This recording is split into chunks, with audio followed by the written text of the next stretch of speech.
I hope there's not gonna be any demons or ghosts or any kind of weird entities that is gonna be following home just because I'm talking about yet another Mike Flanagan series, and because my opinion is kind of mixed.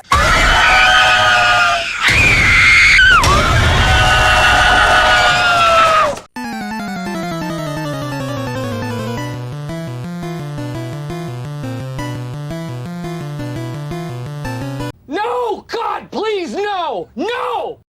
Welcome back to Torn Apart, and today we're talking about The Fall of the House Usher, which came out on Netflix last week. And honestly, I was really looking forward to it because I really like Mike Flanagan's mini-series and I really like the concept as well. I feel like we need more of this kind of stuff that is very different from what American Horror Story does, for example, where it's kind of like trying to build a weird interconnected universe and it's driving us insane when it comes to the writing, when it comes to the weird performances. It's camp. It's 100% camp. No. When it comes to Mike Flanagan's series, they're very serious. They're about grief, they're about greed, they're about incredibly toxic people, and very often you tend to get attached to these people as well. And when it comes to my opinion / my critique of this show, I'm very split, as I said at the beginning of this video, and this has to do mostly with the fact that I watched every single series that is done. So Haunting of Hill House,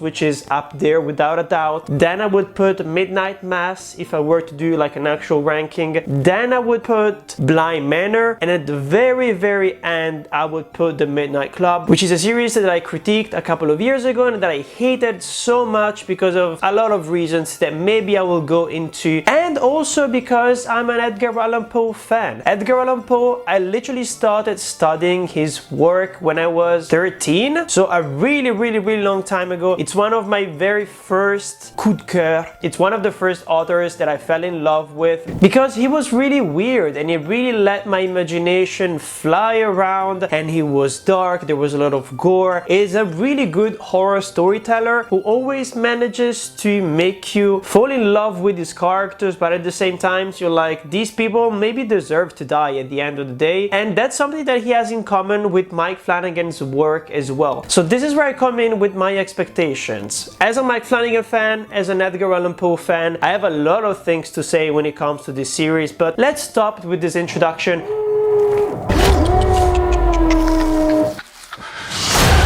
Nevermore. Nevermore. Nevermore.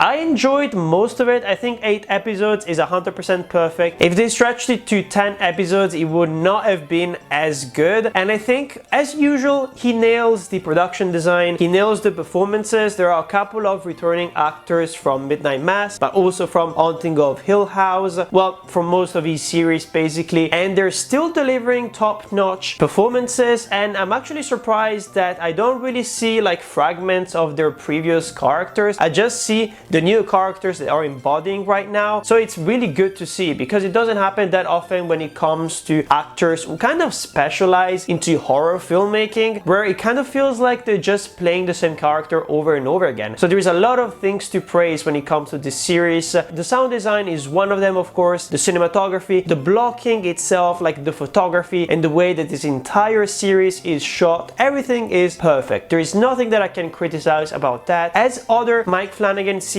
this feels very adult oriented as well. This could have been released on HBO Max, it doesn't really matter. It doesn't really feel like a Netflix production, and that is a compliment coming from me. If there is one thing that I hated about The Midnight Club, it's that it really felt like Mike Flanagan was compromising a lot and trying to make Netflix happy when it comes to talking to a specific demographic. If we want to talk about Midnight Club and specifically the problems that that series had, which they share with House of Usher, a really good example has to come with the narrative and especially the structure of the show. Something that I hated about The Midnight Club is the fact that when it comes to the structure of the show, it was all over the place. It almost felt like every single episode was a bottle episode, and the only interesting part was the stories that all of these teenagers were telling each other. There was no actual main storyline for the entire series. Plus, since it was not renewed for a second season, it left so many questions unanswered and so many doors open open, to the point that I honestly cannot recommend anyone to watch the first season because it doesn't really feel like a complete story. And we have the same problem here when it comes to the House of Usher. And I'm not saying that it doesn't feel like a complete story as much that it really feels like Mike Flanagan was really in love with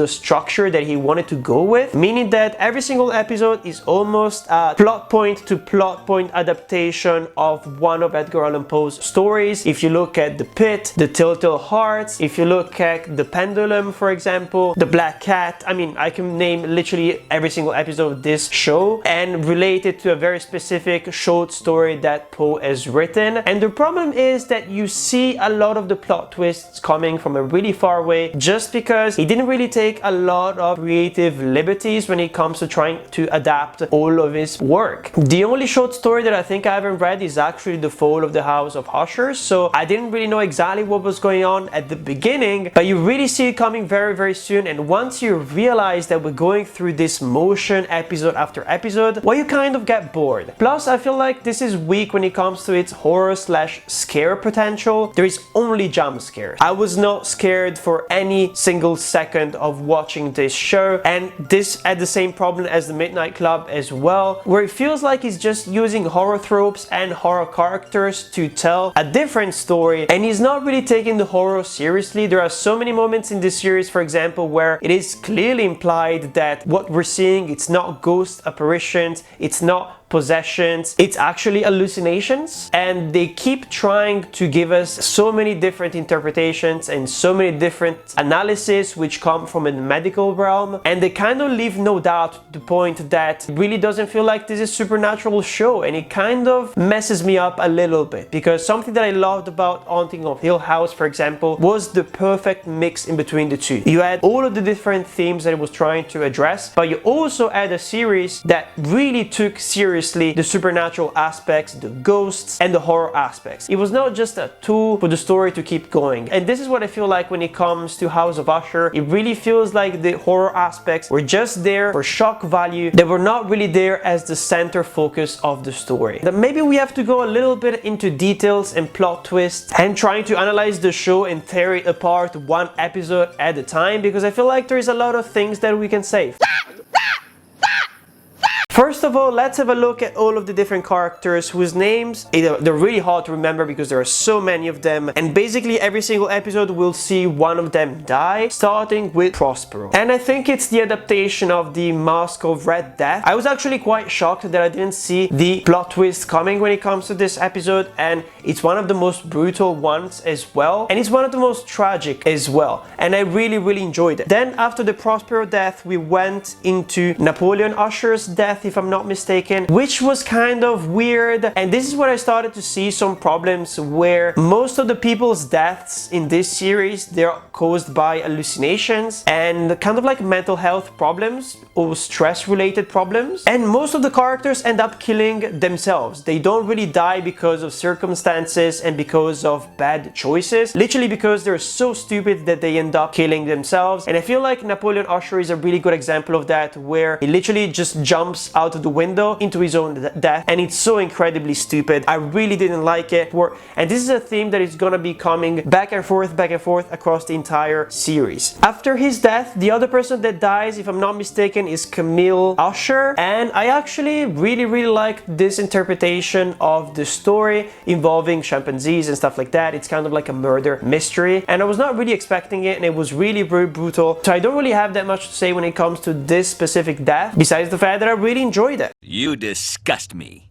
Go on. I think after Camille, if I'm not mistaken, is it up to Victorine already? I think it's up to Victorine, yeah. When it comes to Victorine's death, this is once again the same thing they did with Napoleon when it comes to she's literally going insane because of like ghost apparitions and things that she thinks she sees and things that she hears as well, because this story is an adaptation of the Telltale Heart Poe story, of course, and it was really brutal, but once again, it's another character that ends up killing herself. I really like the moment where she ends up killing her girlfriend slash partner. It was so incredibly brutal and disgusting, and the fact that it's also her father who ends up finding her in that particular situation, it's incredible, of course. But at the end of the day, this is yet another character who ends up killing herself, and it's kind of weird. And I'm gonna be going into details later on why I think it's weird. I'm not just saying it as it is, you will see why. But basically, right after Victorine, I think the other sibling that dies is Tamerlane Usher. This is the most stupid death I've ever seen. She literally like sees ghosts everywhere, specifically like the one played by Carla Cugino. Verna, I think her name is Verna. I've never heard it before. I literally just saw it like on the cast list. For me, she's just the devil, by the way, because she behaves exactly like the devil. She sees all of these ghost apparitions and she goes insane to the point of smashing all of the mirrors in their house, and she basically impales herself with mirror pieces. What?